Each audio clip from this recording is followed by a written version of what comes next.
সমাজে কিছু কিছু শিল্পী বেরিয়েছে, কিছু কিছু শিল্পী বেরিয়েছে যারা কিনা মহিলাদের সঙ্গে করে নিয়ে ঘোরে। এদের চড় মারলে মুজাহিদিনের সওয়াব পাওয়া যাবে। পুরুষের স্টেজ, এখানে আবার মেয়ে লোক তুলেছে। যে মহিলাগুলো গজল গাইতে আসে ওদের আর একটা নাম আছে, রাসূলুল্লাহ বলছে ওরা জাহান্নামী। ওদের নাম কি? সব গজল শিল্পীরা জমের মতো শাহনাজকে ভয় পারে, জানেন তো? জানেন? কিন্তু আমি তো মানুষ, আমার ভয় পাবে কেন?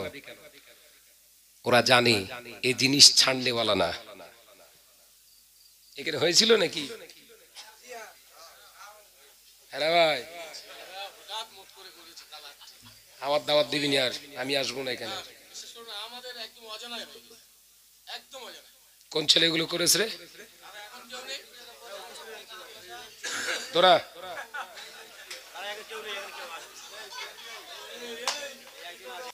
দেখেছেন আল্লাহ ঠিক জায়গাতে বের করলিয়েছ বলো। আমি জানি না, আমি জানলে ওই গাড়িতেই বসে থাকতাম, আসতাম না।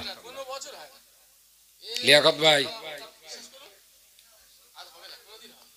খবরদার, তওবা করেন, ইস্তিগফার করেন। যদি ওদের দাওয়াত করেন করেন, আমার মতো নগণ্য মানুষকে দাওয়াত করবেন না।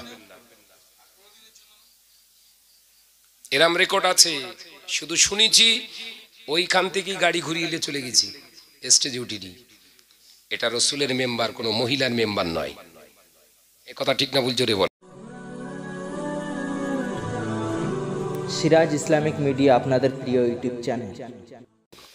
আমি আজকে দেখে অবাক হয়ে গেলাম, যে মসজিদের প্রেসিডেন্ট সে দাড়ি কিচ্ছু নি, দাড়ি গোপ কিচ্ছু নি। একটা ছেলে আর্মিতে চাকরি করে, একটা ছেলে আবার বন্ধন গ্রুপের ম্যানেজার। খেলা হবে আজকে, হওয়াজ কি করে হয় আজকে দেখ। সোনার আঙ্গুটি পরে ঘুরতে দেখি, বন্ধন ব্যাংকের ম্যানেজার।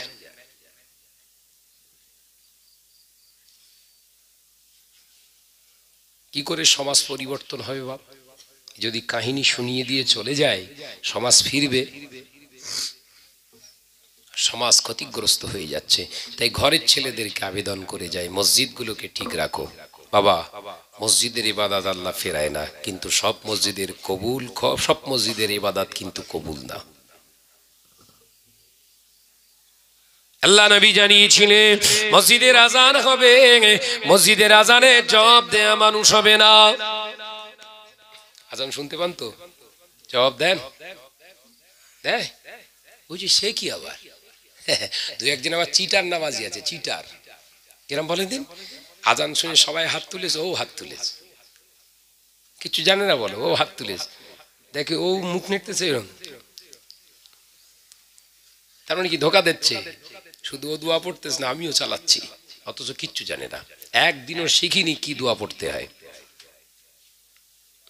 মেয়েরা মা, নজরের যুবকেরা, পর্দা নিশিনা মা ও বোনেরা, সমাজের কিছু রোগ আছে, ভাইরাস আছে, ওইগুলো সম্পর্কে একটু ওয়াকিবহাল হয়ে যা। অনেক আমাদের ঘরের মা বোনেরা রয়েছে, এমনি সময় হাবড়া শিয়ালদা সব বার করে আছে বাবা, হাবড়া শিয়ালদা প্ল্যাটফর্ম সব খালি, আজান হয়েছে, টপাস করে মাথায় কাপড়। না এই কুমিরমারি এলাকায় এসব নেই, কায়নপাড়ায় এসব নেই।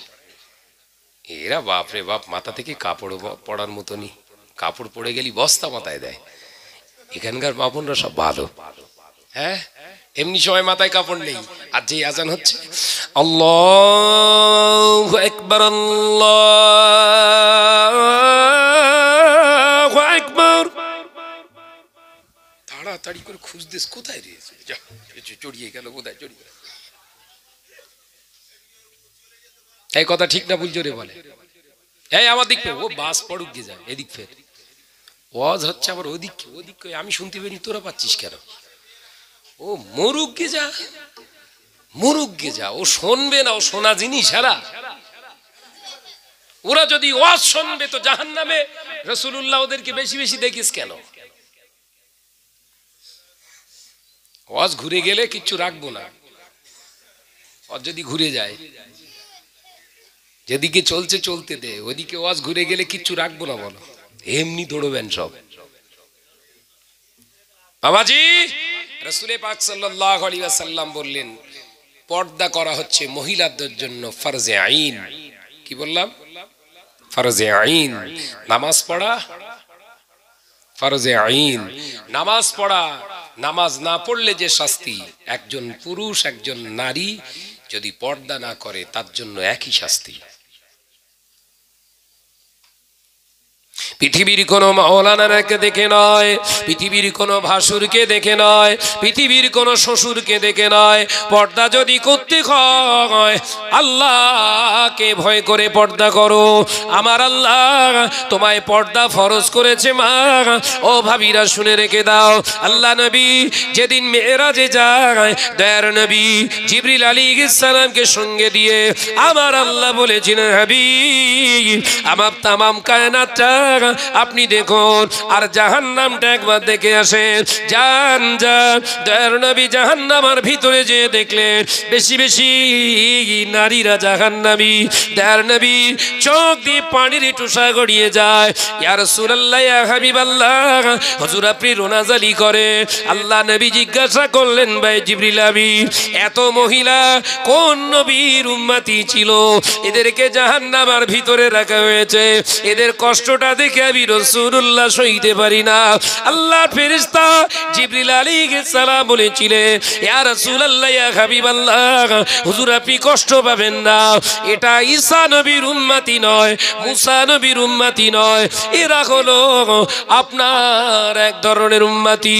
পৃথিবীর জমিনে যারা শরীয়তকে ভায়োলেশন করে চলেছে।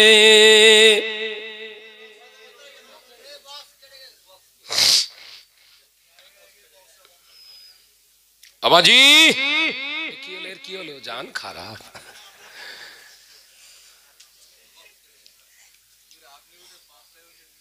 হ্যাঁ, পাঁচটা এই যা সর্বনাশ করেছে। বলছে 5টা ইউনিট কেটে গেছে, এবার কি হবে? হয়ে গেছে, এই বক্সটা একটু দেখ, ওর জান খারাপ হয়ে গেছে। বাবাজি হ্যাঁ ওই তো ঠিক আছে, তার কোনো জায়গায় ফল্ট হচ্ছে। হ্যাঁ, ও অসম্ভব কিছু বলিনি, ও তো ইউনিট। কিছু কিছু সেটের আবার পেছন তো ধোঁয়া বেরোয়। সাকরাইলে ওয়াজ করছি, ইয়া রাসূলুল্লাহ বলে টেনিছি, ধপ করে আগুন লেগে গেছে সেটে। ধরছে সবাই, আমি কি হলো রে? বলছে ভাইজান সেট ধরে গেছে।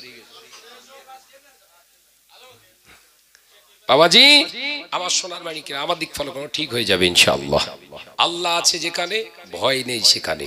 একবার জোরে বলুন, কথা ঠিক না ভুল? জোরে বলে। আল্লাহর উপরে তাওয়াক্কাল কর না রে বাবা, আল্লাহর উপরে ভরসা কর। রাসূল পাক সাল্লাল্লাহু আলাইহি সাল্লামের কথাগুলো শোনেন। রাসূল পাক সাল্লাল্লাহু আলাইহি সাল্লাম বললেন জাহান্নামের ভিতরে মহিলারা। রাসূল কাঁদছে, কার উম্মতি এগুলো? জিবরিল আমিন বলছে, হুজুর সব আপনার। রাসূলের চোখ দিয়ে টস টস করে পানি পড়ছে। রাসূল পাক সাল্লাল্লাহু আলাইহি ওয়াসাল্লাম হযরতে জিবরিল আমিনকে বলেন, ইয়া আখি জিবরিল আমিন, বলতে পারো ভাই এদেরকে কেন এত জাহান্নামে রাখা হয়? আল্লাহর ফেরেশতা জিবরিল আমিন বললেন, ইয়া রাসূলুল্লাহ, ইয়া হাবিবাল্লাহ, হুজুর এই নারীগুলোকে জাহান্নামের ভিতরে রাখা হয়েছে, এরা পুরুষের উপরে তাকব্বুরি করত। সমাজে কিছু কিছু শিল্পী বেরিয়েছে, কিছু কিছু শিল্পী বেরিয়েছে যারা কিনা মহিলাদের সঙ্গে করে নিয়ে ঘোরে। এদের চড় মারলে মুজাহিদিনের সওয়াব পাওয়া যাবে। পুরুষের স্টেজ, এখানে আবার মেয়ে লোক তুলেছে। এখানে হয়েছিল নাকি? হ্যাঁ ভাই, আমার দাওয়াত দিবিনি আর, আমি আসবো না এখানে। কোন ছেলেগুলো করেছে রে তোরা?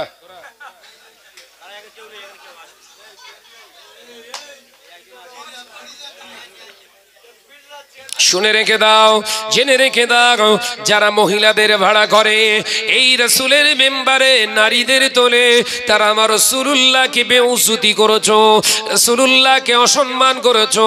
কিয়ামতের দিন তোমার বিরুদ্ধে কেউ দাঁড়াক আর না দাঁড়াক, আমার নবী দাঁড়িয়ে যাবে, নাজাত তুই পাবিনি। শুনে রাখ, জেনে রাখ, নজরের আমি তোদের ভাই হিসাবে বলে যায়, যে শিল্পীগুলো গাইছে ওদের আর একটা পরিচয় হলো ওরা জাহান্নামী নারী।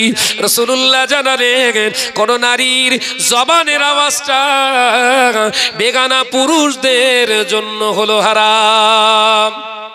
গজল গাইতে নিয়ে এসছো?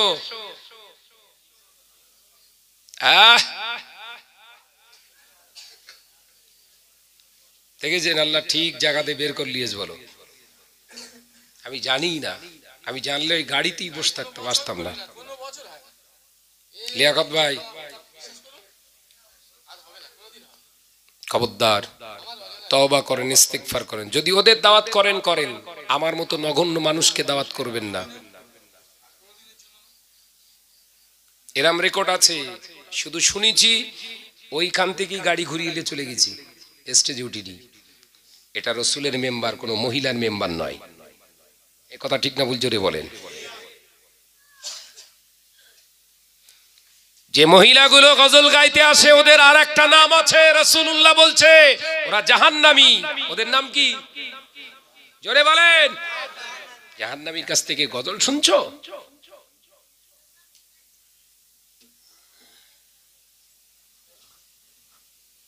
সমাজে প্রতিবাদ নেই, প্রোটেস্ট নেই, সমাজ তো এমনি ধ্বংস হবে। সব গজল শিল্পীরা জমের মতো শাহনাজকে ভয় পারে, জানেন তো? জানেন? কিন্তু আমি তো মানুষ, আমার ভয় পাবে কেন? ওরা জানে এই জিনিস ছাড়নেওয়ালা না। একটা স্টেজে গিয়েছি, ছেলেরাই গজল গাইছে, পেছন দেখেছি একজনে হুক্কু হুক্কু হুক্কু হুক্কু করছে। এমন আস্তে আস্তে গিয়ে ওর হাত ধরছে, এর মানে বল।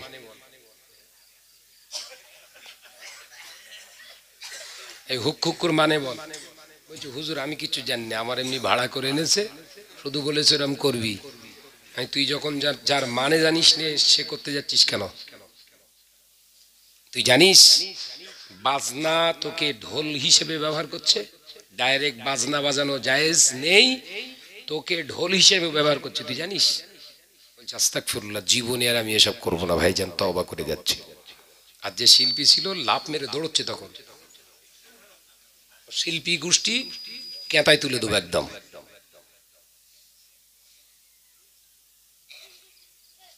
আলেমেরা যদি প্রতিবাদ করত, এই মহিলাগুলো ফাঁকায় বেরোতে ভয় করতো না? ভয় করতো না? হ্যাঁ কিচ্ছে না, আমার তো দরকার মাল, বুঝতে পারেননি? ধুলো একটু বেশি করে দিলি সব ঠিক আছে, এ সব মার খাবে। রাসূল পাক সাল্লাল্লাহু আলাইহি ওয়াসাল্লামের সাহাবীরা প্রস্তাব রেখেছিলেন মদিনার মসজিদে নববী শরীফে, হুজুর আপনার অনুপস্থিতিতে ইন্তেকালের পরে আমরা আপনার জায়গায় আমাদের আম্মা আয়েশাকে বসাবো। রাসূলের চেহারা লাল। এই শুনছো? সাহাবায়ে কেরামরা প্রস্তাব রাখছে, আপনার অনুপস্থিতিতে হুজুর আমরা এই জায়গায় আপনার জায়গায় আম্মাজান আয়েশাকে রাখবো। আল্লাহ নবী বলেছিলেন সাহাবীরা জবান সংযত করো, জবানকে লাগাম দাও। আমি রাসূলুল্লাহ বলছি এমন একটা দিন আসবে যেদিনে দেখতে পাবে এই পুরুষের মেম্বারে মহিলারা উঠে গিয়েছে, তখন আমার আল্লাহ কঠিন কঠিন মহামারী দেবে, কঠিন কঠিন গজব দেবে, নাজাত তোমরা পাবে না, কিয়ামত তোমাদের জন্য অপেক্ষা। শুনে রেখে দাও, পুরুষের স্থানে নারীকে বসিও না। যেদিন নারী তোমাদেরকে পরিচালনা করবে, পুরুষের আসনে বসে যাবে, জানবে ধ্বংস তোমাদের জন্য অপেক্ষা। খোলো বুখারী শরীফ খোলো। শেষ করে ফেললে সমাজ, হাজার হাজার টাকা খরচা করে সব শেষ করে দিলি। জানতে না, ভুল হয়ে গেছে, আল্লাহর কাছে ক্ষমা চাও। আমি বলে যাচ্ছি, কোন নারী যদি এরকম স্টেজে গজল গাইতে ওঠে, সে যেই হোক, মাদারে কসালে ঝাড়। গজল গাওয়া জন্মের মতো মিটিয়ে দে একদম স্বাদ। আগেকার মহিলারা এলাকায় হুজুর আসলে ভয়ে পালাতো, আখায় বেরুতে, কেউ আখায় বেরুতো, লজ্জা নেই। আল হায়া ও শোবাতুম মিনাল ঈমান। রাসূল বললেন লজ্জা হলো ঈমানের একটা শাখা। ঈমানের একটা শাখা হচ্ছে হায়া, লজ্জা। এমন একটা দিন আসবে নারী পুরুষদের ভিতরে আর লজ্জা থাকবে না। ওপেনিং ভাবে এটা এই হাদিসটা এসছে তিরমিজি শরীফে, কিতাবুল ফিতিনির অধ্যায়ে এসছে হাদিসটি। রাসূল বললেন রাস্তাঘাটে শিয়াল কুকুরের মতো জেনা করবে, জেনা। আস্তাগফিরুল্লাহ। হচ্ছে না, হয়নি? সাবধান হও ভাইরা, মা নজনের যুবকেরা, ছেলেরা, বাচ্চারা, পর্দানিশিনা মা ও বোনেরা, দয়ার নবী হাবিবুল্লাহ রাহমাতাল লিল আলামিন হুজুর পূর্ণর সাল্লাল্লাহু আলাইহি ওয়াসাল্লাম জিবরিল আমিনকে বললেন, জিবরিল আমিন মহিলারা কেন এত জাহান্নামী, আমাকে একটু বোঝাও ইয়া রাসূলুল্লাহ, ইয়া হাবিবাল্লাহ। নারীরা এই কারণে জাহান্নামে যাবে, পুরুষের উপরে ওরা তাকব্বুরি করতে যাবে। ও আমার নবী, কি বলবো আপনার, এই নারী জাতিরা স্বামীকে ভায়োলেশন করে, স্বামীর অলক্ষ্যে অন্য পুরুষের পছন্দ জিনিসগুলো তাদের পছন্দ করবে, স্বামীর মনে কষ্ট দেবে। অধিকাংশ নারী স্বামীর অলক্ষ্যে জেনা ব্যভিচার করবে। ও নজনেরা, সরকার আইন পাস করেছে 2019 সালে, পরকীয়া বৈধ, ভারতবর্ষে পরকীয়া বৈধ। নজন যুবক ছেলেগুলো সহজে আর বিয়ে করতে চাইছে না, বিয়ে করা তাদের কাছে যেন হারামের মতো হয়ে গেছে। কারণ এলাকার ভাবিগুলোর নাম্বার ওর মোবাইলে আছে। কথা ঠিক না বলছো রে? বলেন। রাসূল বললেন জিনা ব্যভিচার ঘর ঘর হবে, ঘর ঘর। জিনা ব্যভিচার করবে কারা? বিবাহিত নারীরা ব্যভিচার করবে। করছে না, করে না? জোরে বলেন। আর সরকারও পাশ করেছে আইন, পরকীয়া বৈধ। জানেন তো 2019 সালে সিলমেট দিয়েছে বৈধ। তার মানে কি, টাকা পয়সা খরচ করে শাহনাজ তুই মিটারলে, কাগজপত্র সব তোর নামে, অন্যজন হুপিং কল করবে তোর ওই মিটার থেকে, তার ঘরে কারেন্ট জ্বালাবে, যা বিল আসবে সব তোর নামে। বোঝাতে পারিনি কথা বাংলায় বোঝাবো? শাহনাজ টাকা পয়সা করে বিয়ে করলি তুই, বউ তোর নামে রেজিস্ট্রি। হ্যাঁ, চাস্তো ভাই, খালাতো ভাই, ফুফুতো ভাই, পাড়ার ভাই, ভাইয়ের ভাই, ভাইয়ের শালা, শালার শালা, সব তোর বউয়ের সঙ্গে যদি সব কিছু করে, বাই চান্স যদি বাচ্চাও আসে, ওটা তোর। জোরে বলুন নাউজুবিল্লাহ। জোরে হবে না? জোরে হবে না? চরিত্র দেখেছেন? কোথায় আছো? এখনো সময় আছে, পরিবর্তন হয়ে যাও। আলোচনা করতে করতে অনেক দূর চলে এলাম। ভাইরা আমার, সোনা মানিকেরা, পর্দানিশিনা মা ও বোনেরা, আল্লাহ নবী বলেছিলেন, ও আমার সাহাবীরা, একজন স্ত্রী তার ইজ্জতটা তার স্বামীর জন্য হলো আমানত। স্বামী বাড়ি না, কাজকর্মে গিয়েছে, তুমি গোপনে গোপনে অন্য পুরুষের সঙ্গে ব্যভিচার করো, ফোনে কথাবার্তা মজা করো, শুনে রেখে দাও, জেনে রেখে দাও, তামাম পৃথিবীর জমিনে ক্যামেরা দেখেছো, ক্যামেরা ঘন্টার পর ঘন্টা রেকর্ডিং হয়। দুনিয়ার মানুষের তৈরি ওই ক্যামেরা, ওটা যদি 100 বছর পরেতেও আবার খোঁজা যায়, ক্যামেরার ফিল্ম, ওই ছবি কিন্তু ভিডিও ফুটেজটা পাওয়া সম্ভব। যে আল্লাহ সৃষ্টি মানুষের তৈরি করা এই ক্যামেরায় যদি ভিডিও করা সম্ভব হয়, আমার আল্লাহ কিরামান কাতিবিন ইয়ালামুনা তাফআলুন, তোমার কিরামান কাতিবিন ফেরেশতা দুটো রেখে দিয়েছে ক্যামেরাম্যান। রাতের অন্ধকারে কোন পুরুষের সঙ্গে ব্যভিচার করতে যাচ্ছ, কোন পুরুষের সঙ্গে কথা বলছো, ওটা ক্যামেরা করা সম্ভব নয়, সম্ভব নয়। জোরে বলেন। তুই যাবি কোথায়? কিয়ামতের দিন দেখতে পাওয়া যাবে এক শ্রেণীর নারীদের পুরুষদেরকে আল্লাহ প্রশ্ন করবে, বান্দা, এ আমার বান্দি, আমানতের খেয়ানত করেছিস কেন? মাথায় বাড়ি মারবে আল্লাহ, আমানতের খেয়ানত আমি করিনি। আমার স্বামী যে সম্পদ টাকা পয়সা আমার কাছে আনতো সব তার কাছে আমি বুঝিয়ে দিতাম। আল্লাহ বললেন, এটা শুধু খেয়ানত নয়, তোর যৌবনটা আমি আল্লাহর জন্য কি ব্যয় করেছিস। ধরা খেয়ে যাবে। মিথ্যুক যারা হয় তারা এ জমিনেও মিথ্যে কথা বলবে, হাসরের ময়দানেও মিথ্যে কথা বলবে। বলবে, না আল্লাহ, আমার স্বামীর হক নষ্ট করিনি। আল্লাহ বলছে, ঠিক বলছিস? না আল্লাহ, ঠিকই বলছি। ঠিক বলছিস? হ্যাঁ, ঠিকই বলছি। দেখবি, দুনিয়ার 500 জিবি চিপ বিশ্বাস করেছিলিস, আমার কাছে চিপ আছে তোর গোটা লাইফের, বের করব? বের করব? বলে, না আল্লাহ, সেরকম কিছু নেই তো।